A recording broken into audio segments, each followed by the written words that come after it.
Hey everyone, welcome to CLAT point and let's start आज का the Hindu news discussion. काफी कुछ है पढ़ने के लिए, काफी कुछ है सीखने के लिए। बिना समय गवाए शुरू करते हैं, बढ़ते हैं आगे। उससे पहले देखो, क्लैट 2024 के लिए हमारा एवेंजर बैच है। 17,999 रुपीज में 7 books, live classes, personal mentorship, mock test, सब कुछ आपको मिलेगा। वहीं अगर आप क्लैट 2025 की तैयारी कर रहे हैं तो 2 ईयर्स की फीस 32,999 है। आप क्लैट या एनएलसेट के हमारे मॉक्स ले सकते हैं। आपको डिस्क्रिप्शन में हमारी ऐप मिलेगी, वहां से आपको सारी डिटेल मिल जाएगी। If you are preparing for NLSAT तो मॉक के अलावा आप हमारे कोर्स भी ले सकते हैं। प्रारंभ बैच करके हमारा बैच शुरू हो चुका है। आप इसकी भी डिटेल पूरी की पूरी हमारे ऐप से डिस्क्रिप्शन से डाउनलोड करके ले सकते हैं। ठीक है, देखो सबसे पहली न्यूज़ तो आई है चाइना से। चाइना में हुआ क्या है यार, ये बात तो सच है कि आजकल ना जो लोग हैं, बच्चे हैं, लोग की बात नहीं कर रहा, बच्चों की बात कर रहा हूँ। जो बच्चे हैं ना, इनको मोबाइल फोन एडिक्शन बहुत हो चुका है, जिसमें आप लोग भी हैं। अपने दिल पे सच्चा सच्चा हाथ रख के बताओ कि पढ़ाई के अलावा भी आप लोग कितना टाइम स्पेंड करते हो मोबाइल पे। तो चाइना में क्योंकि उनको ऐसा लग रहा है कि यूथ उनका खराब हो रहा है, जो थोड़ा नॉलेज की तरफ बढ़ना चाहिए और चीज़ों की तरफ ध्यान देना चाहिए, तो वो मोबाइल में लगा हुआ है। तो चाइना जो है एक इस तरीके का नियम लेके आया है कि भाई अगर आप 8 साल से कम हो तो आप दिन में सिर्फ 40 मिनट फ़ोन यूज़ कर सकते हो। अगर आप 8 to 16 हो, 8 to 16 एज में आते हो, तो आप पूरे दिन में सिर्फ 1 आवर का फोन यूज कर सकते हो। और अगर आप 16 से 18 हो तो आप मैक्सिमम 2 आवर फोन यूज कर सकते हो। तो इस तरीके की कैप लगाना चाइना के हिसाब से सही है। और चाइना में तो देखो एडिक्शन बहुत ज़्यादा ही है, लेकिन मुझे ऐसा लगता है कि चाइना इंडिया में भी हो गया है। और आजकल तो पेरेंट्स जो है ना, जैसे छोटे छोटे बच्चे होते हैं, जैसे मेरी भांजी में देखता हूँ, तो वो आईपैड मतलब इतनी छोटी चीज़ हो गई है उन लोगों के लिए कि इतनी छोटी सी एज में 2-3 साल की उम्र में वो वीडियोस देख लेते हैं, चला लेते हैं। तो these all things are addiction ही यार। आप लोग हैं इंस्टाग्राम पे रील देखने बैठ जाओ तो 1 घंटा लगा रह जाता है, पता ही नहीं पड़ता है कब निकल गया। तो मेरे कहने का मतलब है कि नियम कानून तो एक तरफ है, लेकिन इनका एडिक्शन तो बच्चों की तरफ से ख़त्म करने के लिए कुछ ना कुछ तो करना चाहिए। ठीक है, बाकी चाइना ने ये किया है जो आपको मैंने बता दिया है। इसके बाद देखो, एक खबर आई है मणिपुर से कि मणिपुर पुलिस ने ना आसाम राइफल के ऊपर एक केस फाइल कर दिया है, एफआईआर फाइल कर ली है। आसाम राइफल्स के ऊपर ये आरोप लगे हैं कि मणिपुर पुलिस को उन्होंने सही से काम नहीं करने दिया। आसाम राइफल्स क्या है, देखो ये इंडिया की सबसे पुरानी सेंट्रल पुलिस फोर्स है। ठीक है, मैं बोल रहा हूं इसको यार थोड़ा सा शब्दों के लिए सॉरी, सेंट्रल पुलिस फोर्स नहीं, सेंट्रल आर्म्ड पुलिस फोर्स है। जैसे कि सीआरपीएफ है या और भी है ना, उसी में एक आपका आसाम राइफल्स भी है, जैसे बीएसएफ हो गया। तो आसाम राइफल्स जो है ना, इट इज ओल्डेस्ट। कब की है ये? आपकी 1835 की। ठीक है, और मेन आसाम राइफल्स को क्यों बनाया था, देखो नॉर्थ ईस्टर्न एरियाज के अंदर ना जो एरियाज हैं, वहां से कोई बंदा जो उस एरिया से अवगत नहीं है ना, वो जाके वहां पे प्रोटेक्शन कैसे करेगा। तो क्योंकि आप देख रहे हो हिल, मैंने आपको पहले ही बताया हुआ है कि मणिपुर हो गया या नॉर्थ ईस्ट के जितने भी एरियाज हो गए, तो जो बॉर्डर वाली जगह है ना, वहाँ पे काफ़ी सारे पहाड़ हैं। तो इसीलिए एक स्पेसिफिक पुलिस फोर्स बनाई गई थी, जो एक आर्म्ड फोर्स बनाई गई थी जो नॉर्थ ईस्टर्न एरियाज में ही बॉर्डर को प्रोटेक्ट करने के लिए काम करे, जिसमें आसाम राइफल्स थी। इसीलिए भी आप न्यूज़ देख रहे थे कि आसाम राइफल्स को हटा के सीआरपीएफ को लगाया जा रहा है, क्योंकि जो स्टेट गवर्नमेंट है ना वहाँ पे, और जो जनता है वहाँ पे, जो लोकल पुलिस है, they are quite unhappy with Assam rifles से। तो अभी एक यहाँ पे केस फाइल हो गया है उनके ऊपर। ठीक है, इसके बाद देखो, no government job for people accused of sex crimes in Rajasthan. तो एक कदम उठाया है राजस्थान सरकार ने। ऐसे लोग जिनके ऊपर सेक्सुअल हरेसमेंट, रेप या इन सब के चार्जेस लगे हुए हैं, तो वो लोग जो हैं वो गवर्नमेंट एग्जाम नहीं प्राप्त कर पाएंगे। तो ये अभी आपका सबसे मतलब करने वाला, I think this is the first state ही, ये कंफर्म कर लेना। देखो राजस्थान सरकार स्कीम्स काफ़ी अच्छी ला रही है, जैसे कि वो गिग वर्कर्स वाला जो लाए थे, that was also good.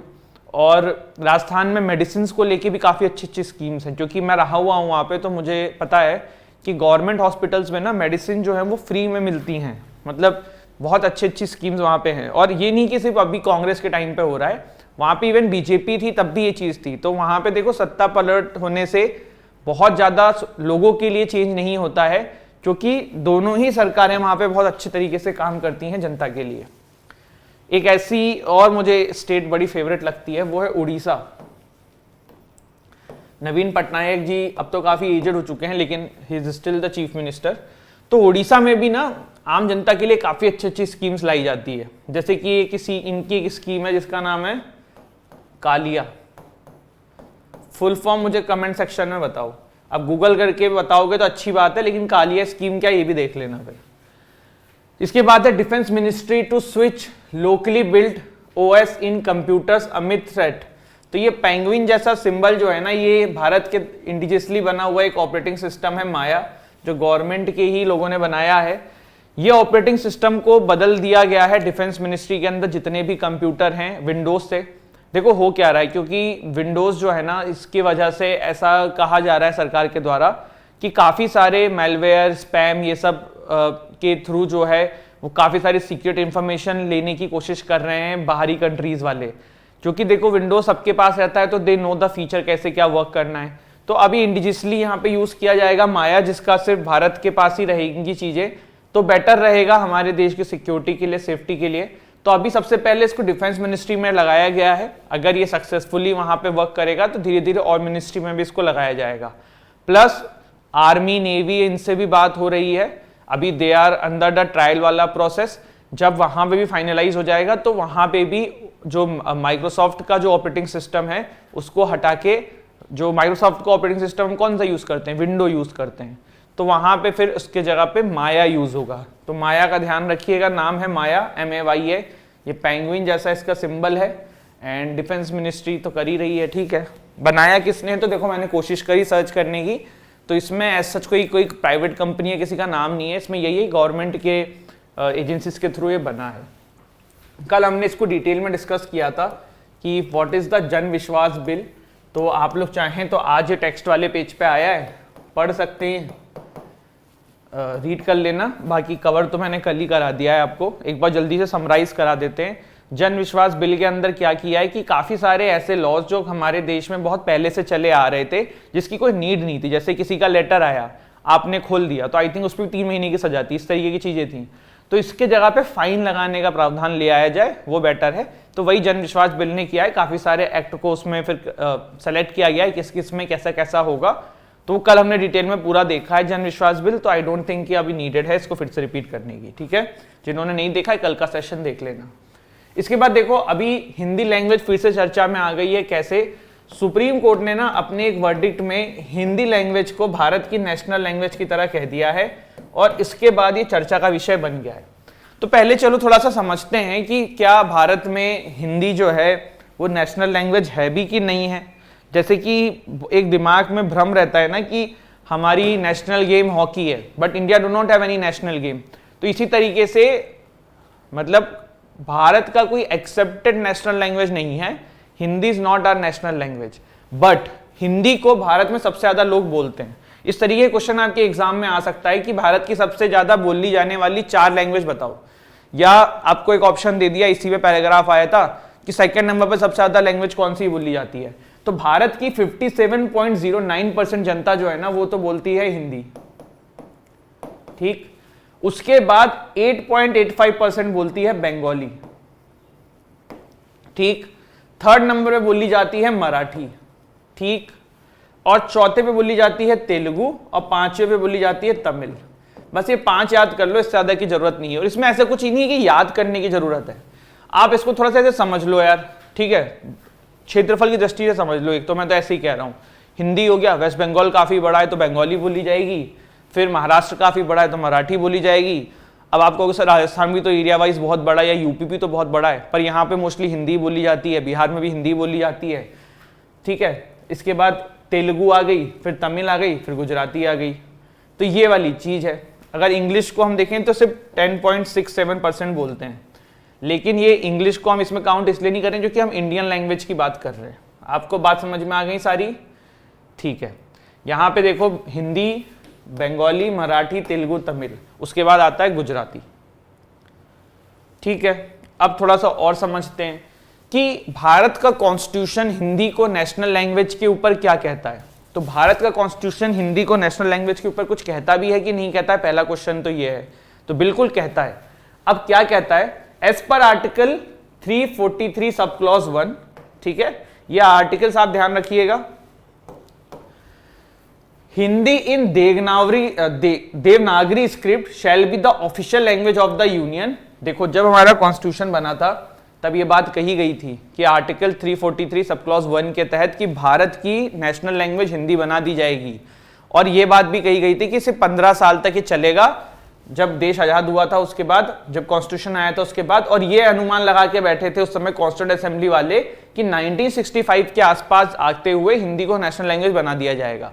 But ऐसा नहीं था कि ऐसी कोशिश नहीं करी गई 1965 तक, 1965 के आसपास लेकिन बहुत ज्यादा वायलेंस होने लगा लैंग्वेज को लेके, स्पेशली इन तमिलनाडु। उसके वजह से फिर ये ऑफिशियल ये जो लैंग्वेज एक्ट 1963 आया, जिसमें फिर इसको और बढ़ा दिया गया। पहले सिर्फ 15 साल के लिए था कि इंग्लिश को यूज किया जा सकता है, लेकिन आफ्टर दैट पर्टिकुलर इंसिडेंट, क्योंकि बहुत ज्यादा वायलेंस होने लगे लैंग्वेज को लेके भारत के अंदर अलग अलग भागों में, तो आपने फिर देखा कि ये 15 साल से इसको बढ़ा दिया गया है। ठीक है, official language act 1963 provides under section 7 that the use of Hindi और official language of a state in addition to the English language may be authorised with the consent of the president of India by the governor of the state for the purpose of judgment, decree and etc etc। ठीक है, चलिए इसके बाद देखो article 346 भी हमारे constitution का हिंदी के लिए कुछ कहता है। क्या कहता है? ये कहता है normally English but if agree Hindi. ये क्या है सुनो, जब आर्टिकल 346 क्या कहता है कि देखो जब दो स्टेट के बीच का आपस का मैटर हो, या कोई एग्रीमेंट करना है या कोई एमओयू देना है, कुछ भी करना है, तब किस तरीके से बात होगी। तो देखो नॉर्मली इंग्लिश में बात होगी, लेकिन अगर दोनों स्टेट की कंसेंट है कि आप हिंदी में बात कर सकते हो, आप हिंदी में एग्रीमेंट कर सकते हो, आप हिंदी में डॉक्यूमेंट साइन कर सकते हो एक दूसरे के साथ, तब हिंदी में होगी। ठीक है, फिर article 347 give power to the president कि वो किसी भी स्टेट की ऑफिशियल लैंग्वेज बना सकते हैं अगर वहां की जनता एग्री है। जैसे एग्जाम्पल ले लो, पंजाब की जनता एग्री है कि पंजाबी जो है हमारी स्टेट लैंग्वेज बना दो, और वहां की गवर्नमेंट, वहां की जनता की तरफ से डिमांड आ रही है, तो प्रेसिडेंट वहां की स्टेट लैंग्वेज जो है वो आपकी पंजाबी घोषित कर सकते हैं। फिर article 351 states that is the duty of the union of to encourage the spread of the Hindi language, ठीक है, इन लिंग्विस्टिक फॉर्म। ये सारी चीजें हो गई। तो 351 क्या कहता है, 346 क्या कहता है, 347 क्या कहता है, सब मैंने आपको बता दिया है। आपको ये भी पता होगा कि हमारा जो देश का जो संविधान है उसमें शेड्यूल 8 जो है वो बात करता है 22 ऐसी लैंग्वेज के बारे में जो ऑफिशियल लैंग्वेज होगी, जिसमें हिंदी भी इंक्लूडेड है। ठीक, अब एक 3 लैंग्वेज फॉर्मूला था, वो क्या था? देखो 3 लैंग्वेज फॉर्मूला था बेसिकली कि जो हमारे देश के स्टेट्स हैं वो इंग्लिश पढ़ाएं, हिंदी पढ़ाएं, और एक उनकी जो लोकल लैंग्वेज है वो पढ़ाएं। तो ये 3 लैंग्वेज फॉर्मूला था, ये 1960 से चल रहा था। देखो प्रॉब्लम क्या है ना, प्रॉब्लम ये है कि हिंदी को ना इम्पोज नहीं किया जा सकता है साउथ के स्टेट पे। देखो अगर किसी भी देश में एक लैंग्वेज बोली जाएगी ना तो वो उस देश के लिए बहुत अच्छा है। जैसे कोई आप सोचो कि मैं भी रिसेंटली केरल गया था, तो वहां पे जाके मुझे हिंदी तो बोलने में बहुत कम लोगों को समझ में आ रही थी, बट इंग्लिश में काम हुआ। लेकिन इंग्लिश में भी फिर जो वहां पे जो बहुत अनएजुकेटेड जनता थी, क्योंकि बहुत जगहों पे जो नॉर्मल जनता होती है वो स्कूल नहीं जाती है, आम आदमी बहुत सारे स्कूल नहीं जाते हैं जो रोजमर्रा में जीवन जीते हैं। जैसे आप कहीं भी जाओगे तो आपकी सबसे ज्यादा जो बातचीत है किन से होगी, उन्हीं लोगों से होगी ना जो आम है वहां पे, जो आम नागरिक है वहां पे। जैसे हमारे यहाँ पे खाना बनाने वाले हो गए या कोई शॉप्स हो गई, तो मैं भी जब गया तो फिर वहां पे इंग्लिश में भी दिक्कत हो रही थी। तो प्रॉब्लम ऐसे होती है कि अगर पूरे देश में एक लैंग्वेज होगी ना तो देश के लिए काफी ईजी हो जाएगा चीजें।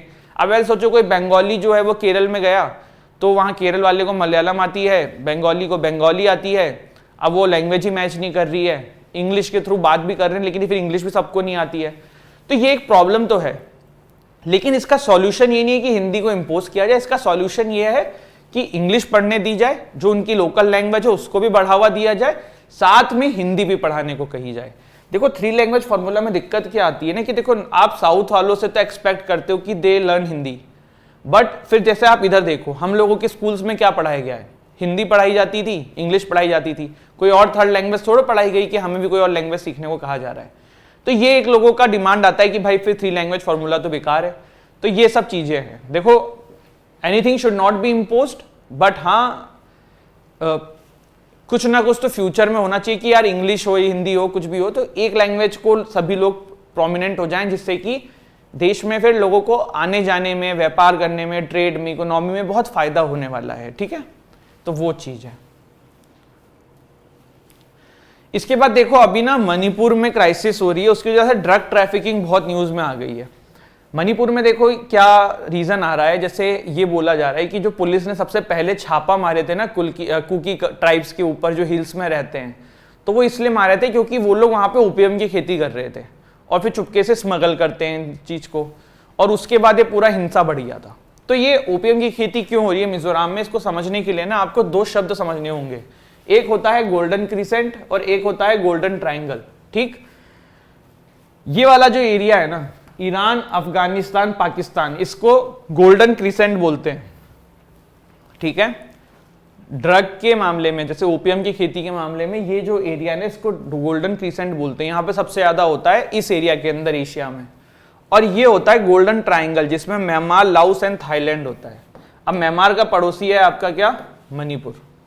तो ये एक इशू है और इस वजह से यहाँ पे काफ़ी ज़्यादा ओपियम की खेती भी होती है, स्मगलिंग भी होता है। आपने काफ़ी बार न्यूज़ पढ़ी होगी पाकिस्तान से ड्रोन के सहारे ड्रग्स आ रहे हैं भारत के अंदर, और पाकिस्तान से बहुत ज़्यादा ड्रग्स आते हैं भारत में। और पंजाब इसीलिए तो देखो, उड़ता पंजाब मूवी अगर आपने देखी होगी तो यू विल रियलाइज कि एक्चुअल में Punjab is facing the drug वाला प्रॉब्लम, और वो सबसे ज़्यादा इसलिए भी क्योंकि वहाँ पे बहुत ईजिली अवेलेबल हो जा रहा है, पाकिस्तान से चीज़ें आ जा रही हैं, और नॉर्थ ईस्टर्न स्टेट्स में भी ये है। और देखो जब आदमी कोई ड्रग लेता है ना, तो फिर उसको बहकाना, उसको भड़काना भी बहुत ईजी होता है, क्योंकि उन जो ड्रग एडिक्ट होते हैं या फिर जो मतलब जो अल्कोहल एडिक्ट होते हैं, उनका ना उस समय सिर्फ एक ही मोटिव होता है कि मुझे किसी भी तरीके से वो नशा मिले, फिर उसके बदले में वो सब कुछ करने के लिए तैयार होते हैं। तो फिर उनको फिर आप मिलिटेंट बना दो, आप उनसे कुछ भी करवा लो, तो वो सब तरीके की चीज़ों के लिए एग्री हो जाते हैं। तो ये है golden crescent and the golden triangle are names given to Asia's two principal areas of illicit opium production. The Golden Crescent comprises Afghanistan, Iran and Pakistan, while the Golden Triangle represent the region of Myanmar, Laos and Thailand. ठीक है, तो I hope you have find this video useful. So don't forget to like, share, subscribe the channel. हंसते रहो, मुस्कुराते रहो, पढ़ाई करते रहो, आगे बढ़ते रहो। मिलते हैं आप लोगों से कल, एंड कल के बाद देखो मैं अभी बता दे रहा हूँ कि tomorrow also I'll take the session. Friday, Saturday, Sunday I'll not be able to take the session, मुझे कहीं जाना है, तो वो आप परेशान मत हो ना। नेक्स्ट वीक में जो भी टॉपिक्स होंगे हम उसमें कवर कर लेंगे। ठीक है, चलिए हंसते रहिए, मुस्कुराते रहिए, पढ़ाई करते रहिए। जय हिंद, जय भारत।